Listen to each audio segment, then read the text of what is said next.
and among the different banana, Nendran banana is the most important crop, fruit crop, and it is usually grown in tropical humid lowlands and is grown from sea level to about 1000 meters above sea level. It can also be grown at higher elevations, but after 1200 meters above mean sea level, usually it is not, the growth is poor. Research shows that the growth is poor. Optimum temperature for is at around 27 degrees, and soils with fertility and assured supply of moisture is very important for growing Nendran banana in our area. We'll go with the, my presentation will go like this. I'll be talking about season planting, varieties and operations, irrigation issues and challenges in irrigation, and the possible solutions with the conclusion. Now coming to a background about Nendran banana, it is grown in almost 4.9 lakh hectares in our area with a production of 4.61 lakh tons. The yield is 94,000 tons per hectare. And it is planted in 2 seasons. 2 planting months are there. Usually it is, we call it April-May planting as Kumbham planting. We call it as a Malayalam month of Kumbha, where it is planted. It is a rain-fed crop when it is planted in April and May, and then if it is planted from August to September, it is irrigated. We call it as Onavada because Onam, the festival of harvest in Kerala, is a very important festival where the demand for Nendran banana actually is really high there during that time. So farmers usually plant for, they go for irrigated crop of Nendran banana so that they get more price for it. Then planting is adjusted to local conditions to avoid periods of heavy monsoon and severe summer, because, and also they adjust to avoid high temperature and drought at bunch emergence, which is 7 to 8 months after planting. So of late climate change has been a big problem for our farmers, and they do adjust the planting time, but beyond a certain limit they cannot do the adjustment, so it is a big problem. Now these are the different clones of Nendran variety which we have in our area. They are Nadu Nendran, Chengali Kodan. Chengali Kodan is a GI variety of Nendran which got its geographical indication, and it is actually an important crop because clone, because it is offered as a it is given as an offering to Sri Guruvayurappan at Guruvayur. So the crop is supposed to be, it gets a very beautiful uniform yellow color on maturity, on ripening. That's why that crop is very famous in our area. The other clones are Manjeri Nendran, Zanzibar, Big Ebenga, etc. These are some of the growth and yield characters of Nendran, the different Nendran clones. We call it as a pseudo stem in banana because the stem is actually, it is made up of the leaves emerge from below the stem. It is not actually the actual stem, it is pseudo stem. So in terms of plant height, pseudo stem girth, number of leaves, crop duration, and the bunch weight, we have a few characters here. And Chengali Kodan is a very important variety in our area, and it has an average bunch weight of around 12.6 kgs. Now we in our department we had a small research on what are the what is the how do all these variables affect the yield in Nendran banana. It was a small study taking only 120 Nendran farmers, and here we found out that the major significant factor which contributes to the yield in Nendran banana was the quantity of water applied. Then the next variable was human labor, which is very, very important. This is a recent study, and we also found out the technical efficiency of irrigation water in banana. In economics terms, we define three efficiencies. By technical efficiency we mean the physical efficiency in terms of the amount, the quantity of inputs which we put for banana and the amount of output, the quantity which we get. That is the technical efficiency. The allocative efficiency we explain in terms of the prices of the inputs. And economic efficiency or cost efficiency is actually a multiplication of both. It is what is the maximum output which you can get using cost minimization, or that is what maximum yield which you can get either by using the right combination of the inputs or resources, and how best you can minimize the cost.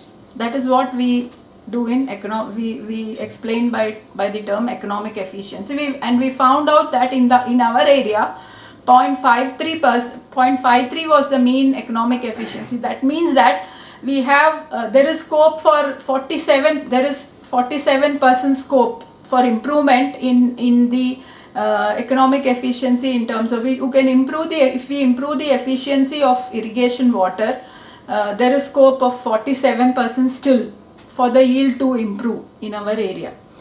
And these are the common operations which are taken up. Usually we take up pits of 15 to 50 centimeters, and we 3 to 4 month old disease free suckers are planted, and the spacing is 2 into 2 meters, and usually for 1 hectare there are 2,500 suckers planted. And fertilizer application we recommend, as per Kerala Agriculture University's package of practices recommendations, we recommend 6 split doses at 1 month after planting, 2 months after planting, 3 months, 4 months, 5 months, and just after completing the bunch emergence. But the cost of application, Kerala, our state, has the highest cost of human labor, so the cost of application is definitely very high. It is very high. So this is the major problem there. Coming to irrigation, in summer we need once in 3 days irrigation, good drainage, we need to prevent water logging. For Nendran growth, usually deep water table conditions are actually cultivation is done under deep water table conditions in central zone in Kerala, which we have Palakkad, Thrissur, Ernakulam and Malappuram districts. These are the 4 districts which come under central zone in Kerala, and if it is peak summer, we will sometimes have to go for once in 2 days of irrigation. So irrigation is definitely one of the most limiting factor, we say, for the yield in the yield. So we need to find out one technology. I have actually came in search of a technology which we can actually some action research where we can help the farmers in some way from this lot of experts. And the challenges are we have fragmented land holdings. They are very, very small, very small in the sense 0.5 to 1 hectares. Some of the farmers have 500, some have less than 500, 250 plants, and then they grow. And another problem is they grow Nendran banana on lease land also, lease land. So lease land cultivation is also one problem there. It is also cultivated as an intercrop in other crops like coconut or coconut or pepper sometimes, also as monocrop. The on-farm income is very low for the farmers, and it is grown in areas where there is low water table. Clogging of drip pipes is very common problem. Even if the Department of Agriculture supplies drip or sprinkler pipes, farmers don't use it because there is no service available for regular use, because once it is clogged they just keep it away and then they do away with it. No maintenance is affordable in those areas. Possible solutions, I'm not very sure, but some cost effective irrigation technology is the need of the hour in that area, and maintenance facilities or services should be available in rural areas. And fertigation is one technology which is not seen, because fertigation along with ordinary irrigation, actually we have seen that both are statistically on par in our studies. So that is not seen, they are not seen practicing it. And high density planting, they say we have higher yield. Then with respect to climate change, changing that quantity and time of application of fertilizers is taken up as a coping strategy adopted next to the planting date adjustment, because if water is not available during that area, if some drought condition comes, then the farmers will automatically have to adjust the time of application of the fertilizers as well when planting and cultivating Nendran banana. So that is one, we have seen that that is one coping strategy taken up by the farmers of our area, and they try to plant with short duration varieties and adopting the time of adjustment of planting date to mitigate the climate change in Palakkad district. That's what we are seeing. Now, to summarize, irrigation has a significant effect on the yield in Nendran banana. There is scope for improvement in economic efficiency.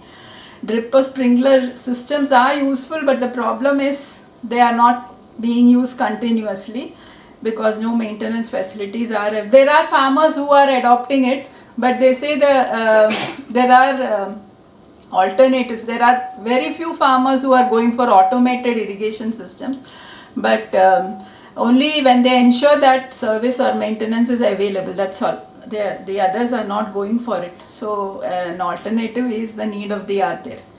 The conclusion is that we need an automated irrigation system urgently, which is cost effective in Nendran banana in central zone of Kerala. Thank you. Any queries? I actually want to take up some research in this area immediately. That's why I came with this. Any queries? Yeah, good afternoon. Yeah. Ma'am, this side, Indranil Chakravarti from TechBerry. Yes. So we are into irrigation, Yes. designing of irrigation systems. I'd like to know that with the test you have conducted, what is the yield, once you have applied the drip irrigation, what is the yield you are getting maybe with the, earlier you have done with the basin you have mentioned, but then you applied drip, right? Sprinkler and drip both you have mentioned, but normally for banana drip is advisable. No, both. Actually, the farmers in our area, they go for both. Whenever they have water available, sometimes they grow banana even in banks of river. Okay. So whenever water is available, they go for sprinkler. Farmers have both the systems. Okay, and what is the yield benefit they are getting in drip? Yield benefit is definitely there. It is if it is 12 kg, it is 13 to it. The yield is definitely increasing. It is in terms of percentage, approximate. Approximately at least 25% there is increase. 25%. Yeah, at least. So you mentioned about clogging, Yeah, difficulties with clogging. I think that can be done with proper selection of filtration. So one thing is water quality. If the water quality is not up to the mark, then proper filtration is required. And the one more thing is happening that once the drip is not in operation, due to the suction of soil particle, the choking happens with the nozzles, drip nozzles. So now anti-suction nozzles are also available. But the So cost, cost. Yeah, is that needs to be cross-verified. Yeah. Cost, because as a very small holder farmers who cannot afford to go for. But once costly 25% technologies. if yield is more, and with fertigation, once you have a drip irrigation, Fertigation then is definitely very rare. Fertigation is very rare in banana, in Nendran banana. It's not adopted. Okay. Fertigation is not, actually without fertigation also the yield is on par, we have found out. So there is no fertigation at all. Required. It is not required actually. And so that is So the definitely problem. that is an area, definitely we can have a discussion how to get rid of that clogging of the drippers. Yes, a plus we have last 2 days at CTCRI there is a new IoT e-crop device which has been it has got a patent, I think, which can be used in banana also, they have said. So it was developed by a scientist, principal scientist at Central Tuber Crops Research Institute at Trivandrum. But I don't know how it will be when it comes to the field. They have experimented with e-crop in banana too. That's what I read 2 days back. They have he has got Dr. Santosh Mishra. He has got a patent for that device. Right. That is to detect the soil and the temperature. So only one thing is like the advantage is 25% you are getting. So they are getting in terms of money they are getting returned. So that depends upon the time of harvest. Yeah, so that Price. is the thing. Yeah. Okay, thank you. Nice presentation. Thank Ma'am, you. I have a Any- question. Yes.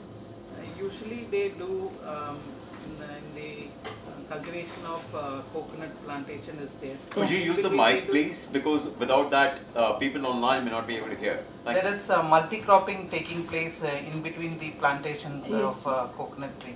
So in that case, is drip irrigation very necessary for it, because already there is water clogging in the coconut plantation. So that only in Kerala we see most of the farmers use this multi-cropping. It is not always true. There are, when it comes to lease land cultivation, Okay. they go for monocrop. Maybe they can take one or two vegetables in between as an intercrop for banana, but in plantation it is not. They mostly their own plantations. When it comes to own land, farmers go for like they go for banana intercrop in arecanut or coconut gardens. Otherwise, when it is a lease Ma'am, land, in that case, irrigation is not that much necessary, because waterlogging will be there during summer also. So the banana plantation does not need a drip irrigation now, ma'am. So the farmers can use the same thing during summer. It's my question due to enthusiasm I'm asking, ma'am. I am not an agriculturist. no, they do, like now many are going for groundwater and basin irrigation. There's a lot of loss, that's why there's no efficiency in water use, and so for that summer is definitely a problem for the farmers. There should be water to irrigate once in 2 days. Maybe it can be brought down to once in 5 days if it is drip and sprinkler also is not very common. It's not common. But There are farmers using that, but not very common. But in Tamil Nadu they use Yeah, lot of drip irrigation. Yes. and, But in our area, no, ma'am. It's not very common. In banana, I'm saying. It is common in other crops, not in banana, Thank you. as a monocrop. Thank you. Good presentation. I also have a question here. Yes. Yeah, thank you for the good presentation. I wanted to know that because you work with farmers and you also want, from your presentation you identified that that they're not adopting these practices, which of course might yield a higher return, which might give them higher. 25% is a good number if you look at it from a statistical point of view. But so what are the factors that stop them or that discourage them from taking up these activities? Yeah, that's a good question. And that's, Yeah. just a follow-up question. And now that one of your conclusion which says that we need to have a efficient irrigation practice, things that are already existing, they don't take up those Yes. activities. And What I feel is if the technology is farmer friendly, there is no point of agricultural extension required also. Agricultural officer, extension officer is not required sometimes also. I feel that technology is not farmer friendly. There must be something wrong with the new technology. There is no dearth. There is no the number of technologies developed. There are technologies, but the farmers are still not adopting it, because I feel it might not be farmer friendly. That's all. Otherwise, there are technologies, but a good farmer friendly technology is what is needed here at this hour. That is what. Otherwise, they could have definitely, because we are one of the most literate states. they before the technology comes out, they are fully familiar with whatever technology comes. So they just grab a technology. That's how the difference between farmers of Tamil Nadu. I was born and brought up in Hyderabad, and I came to that is a relatively less literate farmers of Telangana state. Now when I came to Kerala, that was a completely opposite situation. Farmers of Kerala are definitely much more. Maybe they will adopt once the groundwater is depleted. No, it might not be to that extent like Tamil Nadu, but we are very sensitive more that they don't exploit the resources. Like environment is definitely very important in our state. We don't over-exploit. So we might not wait for that situation to come. So from your experience, because what will make a technology farmer friendly? So what if you have to give a recommendation? Number one is cost. It should be cost effective. there should be some mechanism from which like that it should be simple to adopt. And like drip they say they are ready to pay more if they get good maintenance and services. I talked to one farmer, one lady who got the best farmer award. She uses automated irrigation. She says she paid more for the drip and sprinkler, but she has very good service, follow-up service. That's why she adopted it. So that is some local small company who is offering. She doesn't go for the other company. So she says there is a regular follow-up where whenever she has a problem, they come and help her. So we want such technologies which come to the rescue of the farmers on time. Time is very important for the farmers. Thank you so So much. that is very important. We do not have such technologies. Thank you. Long live India and France friendship.